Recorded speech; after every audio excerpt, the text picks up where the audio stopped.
Alrighty. Welcome everyone to week 3 of UGCS. Hello. Hi people. Hi. Yes, a few quick announcements before we start. Bahara will be announcing it soon, but hackathon waitlists are now out. So if you did not get a chance to get a ticket for a hackathon, you can now waitlist a ticket. In addition to that, refunds are now available. So if you're not able to come to hackathon and you did get a ticket, you can refund your ticket now, and that'll enable other people to go. That would be awesome. Yes, hackathon is next week and week 4. Next Thursday we'll be hosting our How to Hackathon. From people in the room, looks like most of you have been to hackathon before or know about that, but next week we'll be having a How to Hackathon talk. Feel free to come to that. We'll be giving you some hints and tips, and we'll be hearing from the winners last year. And roughly how the schedule of the weekend will run. I think that's it. I think I'll hand over to Mitchell for what even is computer algebra. Thanks, Ian. Thank you. Yeah, I'm sure a lot of you have, probably all of you, have at one time or another put like an integral or some other hard thing to solve into Wolfram Alpha or something and gotten an answer. And you know what? I don't blame you. It's pretty cool. It's actually like almost magic that it can actually work. So you could try doing some heuristics. Maybe you could ask ChatGPT how to do something and get a best guess. But that just kind of sucks when it's wrong. So really what we want is to think about how we can do exact computation doing some crazy maths on computers. So we're gonna have a little look today at how computer algebra systems actually work. You'll be like this very thoughtful bear. We're not gonna do anything super wild like integration, but you know what? We're gonna get something done. Hopefully we'll have a little bit of an idea by the end of what's going on. So I guess I was talking a little bit earlier about exact computation, and that's really the core of computer algebra. Like we want to be able to do everything exactly. It's not good. I guess near enough is not good enough for us. So let's have a little look at an example. So I want to add 1/10 together like 10 times. What would you expect that we would get? Seen a lot of ones, that's awesome. Python disagrees. So it's, the problem is it's trying to use floating point numbers. And whenever we're using some kind of finite decimal representation, something can go wrong. It doesn't matter what base we're in or how finitely many digits we pick. I can cook up some silly counter example which will make your system just poop itself. So, but if we look at a computer algebra system like Maple, it does it exactly and it gives us the right answer. So I guess our first thing we're going to do is whenever we're representing numbers in computer algebra, starting with integers, we want to use arbitrary precision integers, so we won't have any overflow or anything. That would be pretty sad. And if we've got integers which are exact, I guess we can really naturally represent fractions by storing like not one, but 2 integers, one for the numerator and one for the denominator. And whenever we're doing our computation with fractions, like adding them together or multiplying them, we want to try to write the fraction in lowest common terms after each operation. Otherwise, we could get like some huge expression swell. And so to write it in lowest terms, you just want to divide both by their greatest common divisor, which is like, I'm sure something you're all really familiar with. I guess another thing is we don't only want rational numbers. I'm sure many of you, probably all of you are aware, there are some numbers that are not fractions. And I don't know about you guys, but I think they're kind of useful sometimes. Maybe we want to use them. So again, Python is going to do us dirty on this one, and it is not going to use an exact representation of the square root of 2. So we're going to have to figure out some kind of way of storing these irrational numbers, even though we can't use fractions, so that it's exact. There's a special class of irrational numbers called algebraic numbers, and those are the ones which are the root of a polynomial with rational coefficients. So for example, our friend, the square root of 2, is a root of this polynomial, x squared minus 2, and clearly all of its coefficients are rational numbers. Another nice thing about algebraic numbers is there's actually a unique smallest polynomial that it is a root of. So why don't we just store that one? Like we don't, yeah, we'll. So how are you defining smallest polynomial? With respect to degree, and it has to be monic, so the leading coefficient's 1. Yeah. Sorry, I was playing a bit fast and loose with maths terms tonight. I'm aware that this is not a talk for a maths audience. It's not a maths talk, it's a computer science talk. So I'm going to say some theorems later, and you guys are going to nod your heads, and that's how we're going to do this. So let's keep powering on. Polynomials, quick refresher. For us, we are only going to talk about polynomials over a field, because everything gets way easier. So a field is something, like loosely, we've got addition, subtraction, multiplication, division. Like whenever I divide one field element by another, I get something in the field. And it's got something called 0 and something called 1, which behave, I guess, the way you'd intuitively expect. So I've got my field, the polynomials over f in some symbol x, and we're gonna use this notation f and x in square brackets. That's just like the system, or I'm gonna say ring. It's the polynomial ring. Really, it's just like the set of all the polynomials that look like this. So we've got a bunch of things where we've got a coefficient times x to some power, and we just sum it up. And I'm going to say the things like degree a lot. The degree of the polynomial is the highest power of x that appears in it. And the leading coefficient is going to be the coefficient next to that x, and the trailing coefficient, or constant term, is going to be the constant term, the guy that has no x next to it. So our goal for the end of this talk is going to be to do the polynomial GCD. And my goal is that if you guys will all be able to walk away from this, and if you want, have everything you need to know to actually write this algorithm, starting with close to nothing, in your favorite programming language. So we're gonna try to do everything ourselves. So real quick, I'll define the polynomial GCD so we kind of know what we're working towards.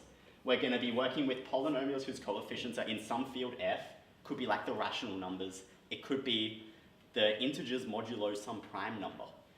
It can't be just the integers, because that's not a field. I don't have that closed. It's not closed under division. So I can't do like 1 divided by 2 and get another integer. We're only going to define the greatest common divisor when both the polynomials are non-zero. Otherwise, that's a whole thing. The greatest common divisor of my two polynomials, which we'll call the GCD, is the monic polynomial, which has the biggest degree amongst all of the monic polynomials, which divide both a and b. It's a lot like our integer GCD. Everyone cool with that? Seeing some head nodding. That's cool. So why should I care? Real question. I assume you care maybe a little bit since you came to the talk and the title was out beforehand. I think it's kind of cool, but maybe you don't think it's cool. I asked ChatGPT for some tips about motivations I might be able to give you. First of all, applications in computer algebra, real helpful. The next one, algebraic geometry. If you're an algebraic geometer and you don't know about the GCD, I don't know what you're doing, but you know what? Keep it up, you're crushing it. Public key cryptography. I'm seeing some nodding. I don't know anything about that, so I'm taking ChatGPT's word for it. And finally, educational value, my favorite. So let's get stuck into it. So we've been talking about these mathematical objects, but not talking about how we're actually going to store them in memory on a computer. So the representation we're going to use is probably like maybe the most intuitive one, the dense polynomial representation. Just going to store all the coefficients in a list, starting with the trailing coefficient and then going up to the leading one. This one, if you want to be reusing memory and things, you can also store the degree of the polynomial so that you actually know where it ends. And if you use an array list or something similar to that, you can get constant time access to every single coefficient. And we'll see in, I think, particularly the multiplication algorithm, that will be pretty important. The zero polynomial, that's a tough one because it kind of has no coefficients. Maybe you could store the empty list. You'd need to decide how you should say what its degree is. I don't think there's really a canonical degree for the zero polynomial, People might go for like -1 or -infinity. The other representation that gets used a lot for univariate polynomials is the sparse representation. So instead of storing all of the coefficients, just store the non-zero ones. And then we just need to store what degree they correspond to as well. So this one's really efficient when, like, believe it or not, the polynomials are sparse. So take a look at this guy, x to the power of 10,000 minus 1. That's going to use very little memory because it's only got 2 terms if we use the sparse representation, but it's going to use a ridiculous amount in the dense representation. I'm going to leave everything as an exercise for you to do if you care about the sparse representation. You can rewrite the algorithms with that. So let's jump into our first algorithm, polynomial addition. Since we're working with dense polynomials, this is just going to be like adding 2 vectors together, but along the way we need to keep track of what the degree of the output is. Like a priori, I don't actually know what the degree will be. I could have x to the million plus -x to the million, and the degree is going to be, well, it's going to be the 0 polynomial. You decide what the degree of that is. So we'll output the degree as well. So first of all, if a is 0, return b, and if b is 0, return a. That's pretty chill. Otherwise, we're gonna start with a guess that the degree of the sum is going to be -1, and we've got to iterate through like capital M terms of each polynomial. We're just going to do our classic vector addition, and each time we get a bigger non-zero coefficient, we're just going to replace our best guess at the degree with like the degree we're up to. And then at the end, we just output the vector and the degree we found. So pretty cool, but real question, what is the complexity in the number of operations we're doing in the field? Yeah. ON? Yeah, perfect. That's exactly right. So now we'll talk about polynomial multiplication. Let's look at this example. We're trying to compute this over the rational numbers. What is the degree of the result going to be? Yeah. Alex? 3. Yeah, perfect. It's going to be the sum of the degrees of the 2 polynomials as long as neither of them 0 then wacky stuff happens. What is going to be the coefficient of x to the power of 1? Like, can we compute it without computing the whole product?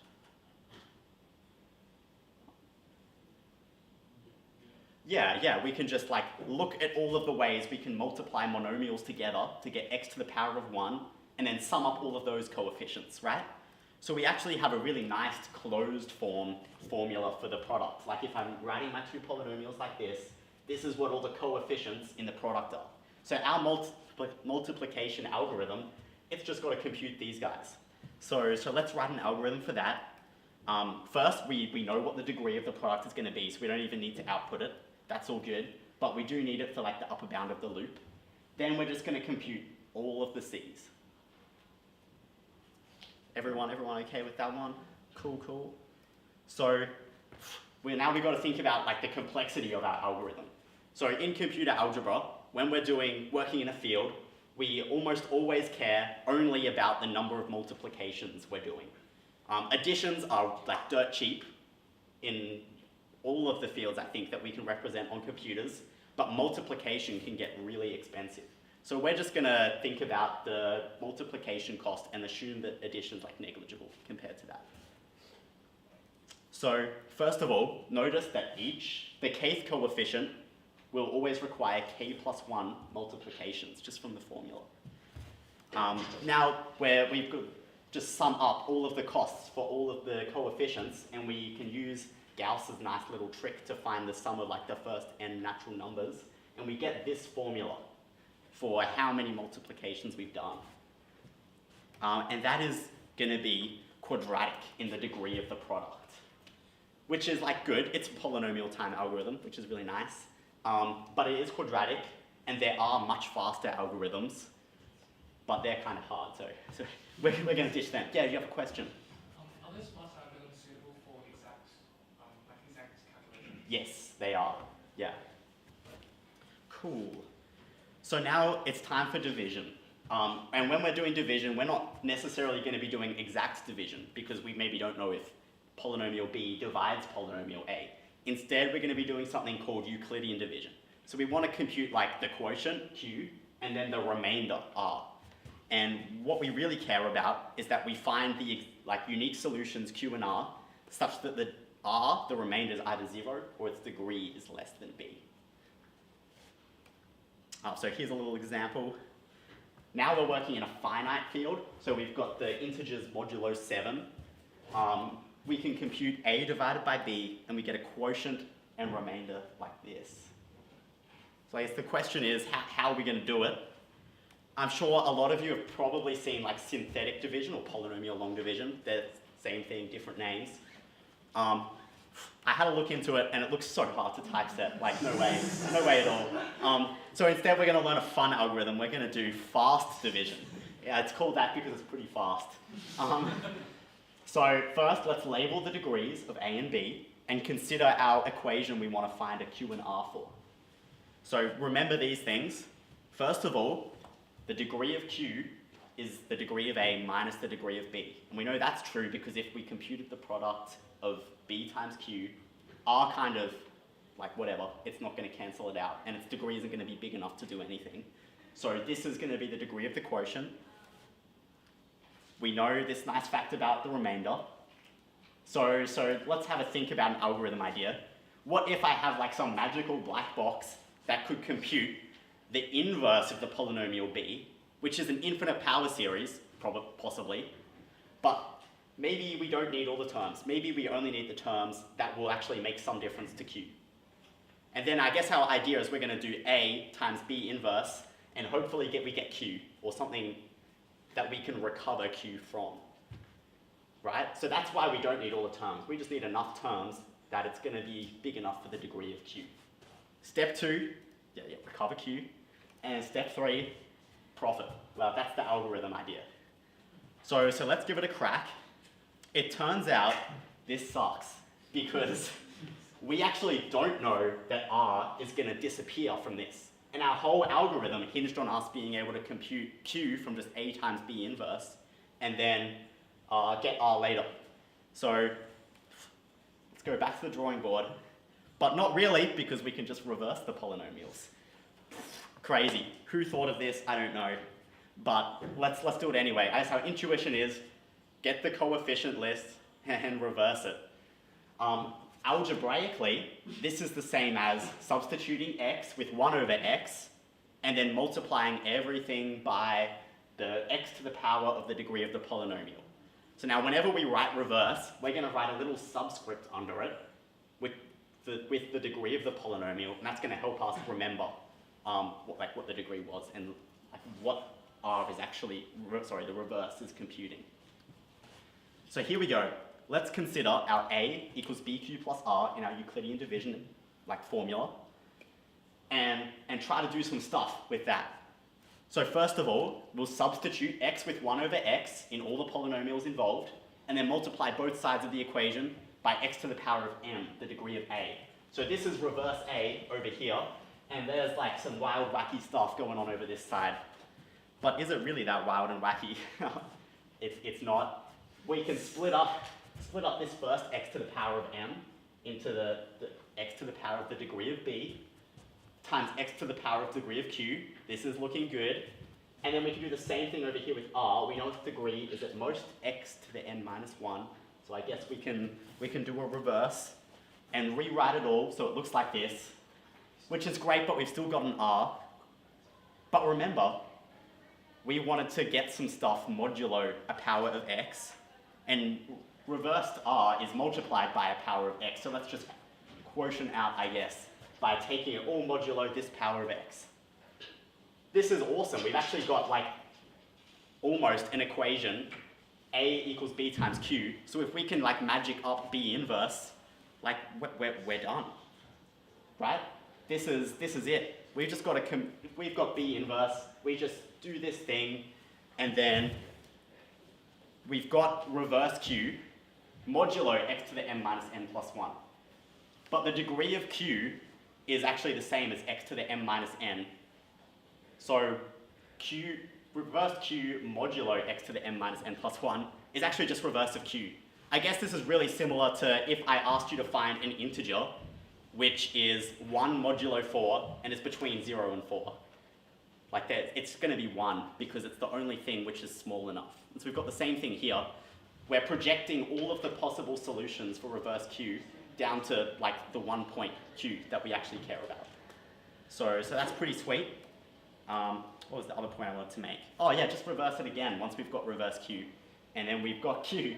So this is great. This is our algorithm.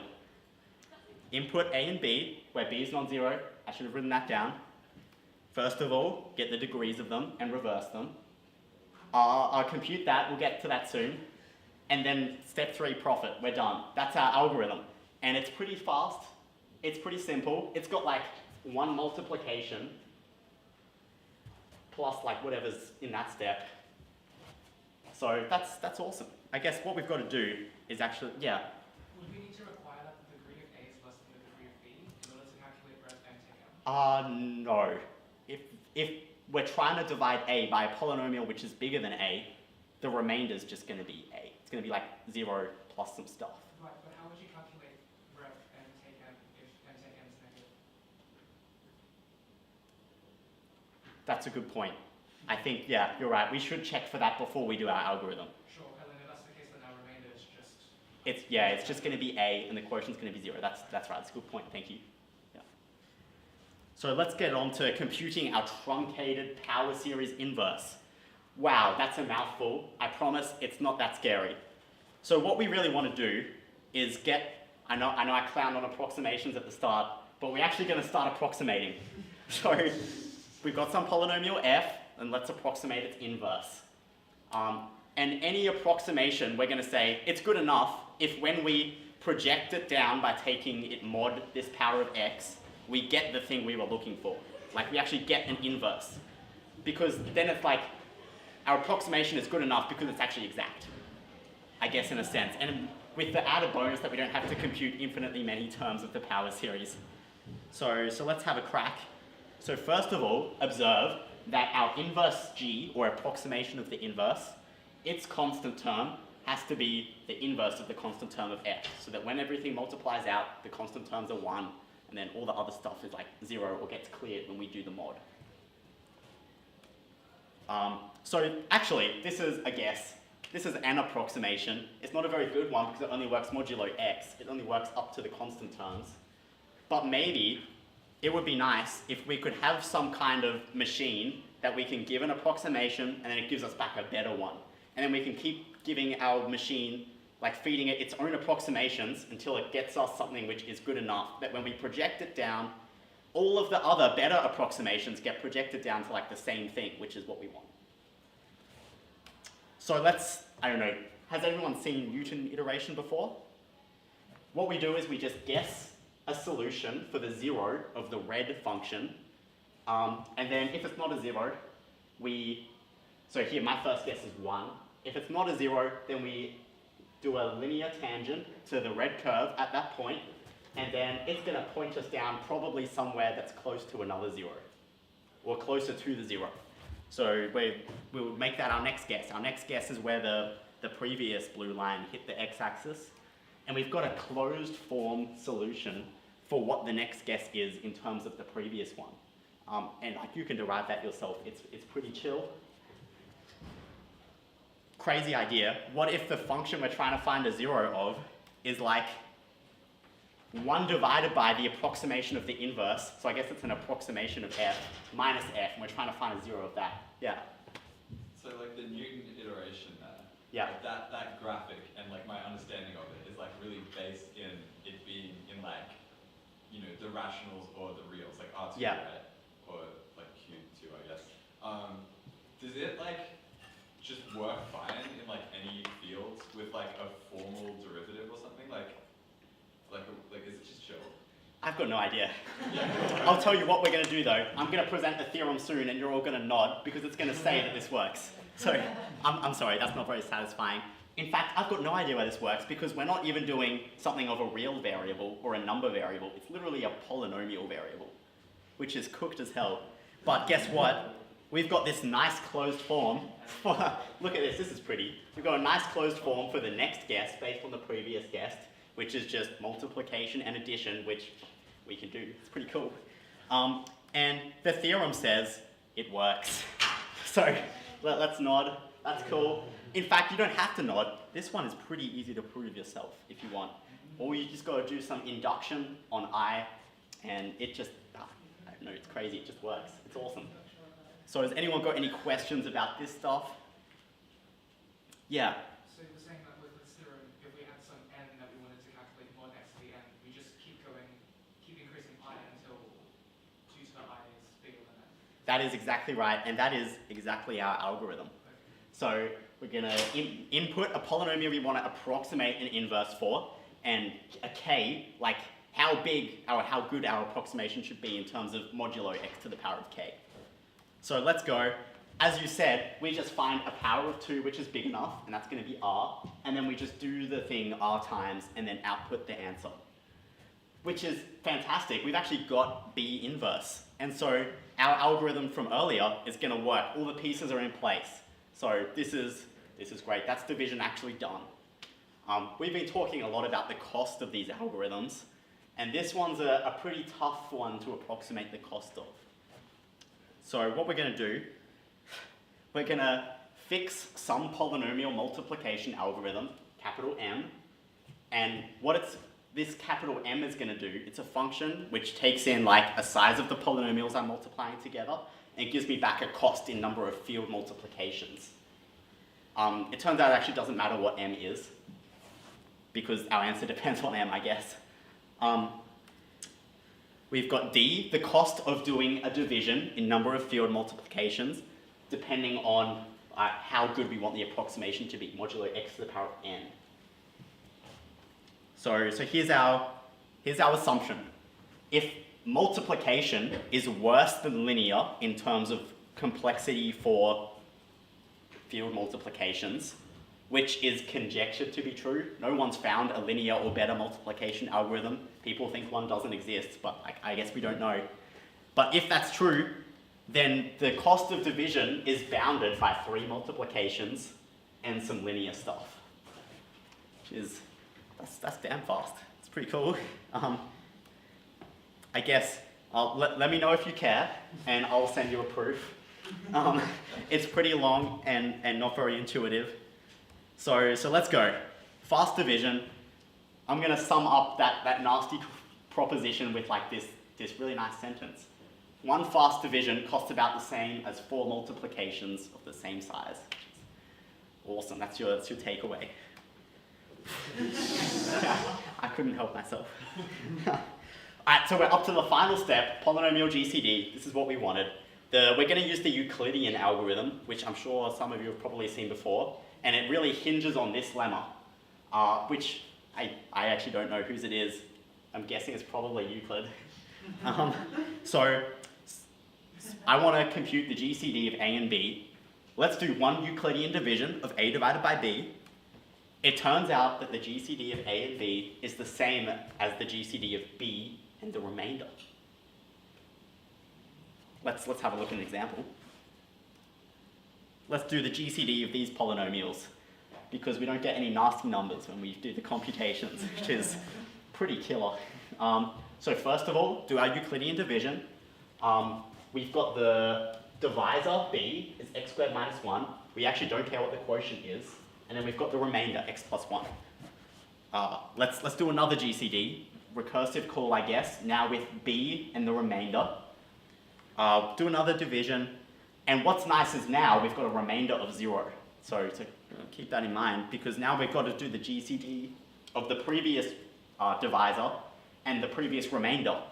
But everything divides 0. And the biggest divisor of x plus 1 is x plus 1. So it's the GCD. We can stop and output x plus 1. Let's just write that as an algorithm. Just give it our inputs. If b is 0, then return a because we're done. Like a is its own greatest divisor. Otherwise, do a Euclidean division and we'll do a recursive call with the the divisor and the remainder. Notice that r is 0, in which case we're done, or its degree is less than b, which was the original second input to GCD. So the degree of this second argument always decreases and it will eventually just be like 0, the 0 polynomial.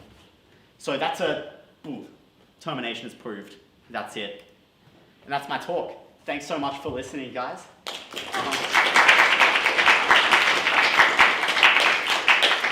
Does anyone have any questions? Yeah? I think you mentioned earlier when you were talking about polynomial multiplication, you mentioned that there were fast algorithms. Mm-hmm. One example that I have in my head works for if you don't care about exactness, where you would just, like the operation that you drew on the board before is a convolution of the dense arrays on both of the polynomials. So you could replace that with, for example, calculating the discrete Fourier transform, which would take n log n, then doing an element-wise multiplication, which is linear, and then doing the inverse of that, which is again n log n. But I feel like by doing that, you lose accuracy in the coefficients. If you assume that your coefficients are already part of like some field, is there like an exact way of doing that? There is. May I refer you to either modern computer algebra or algorithms for computer algebra? They give like 2 different algorithms for doing it, and they both work. It's awesome. Yeah, they've got like proofs and all that kind of thing. Is there another question anywhere? It's embarrassing. Same question.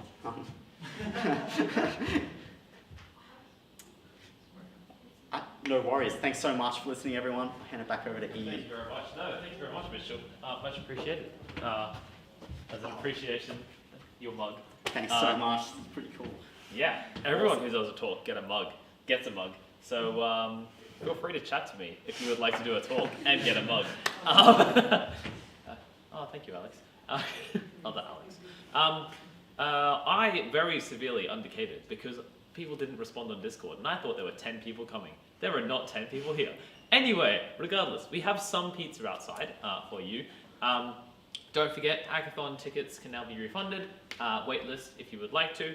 Apart from that, thank you very much, Mitchell. Much appreciated.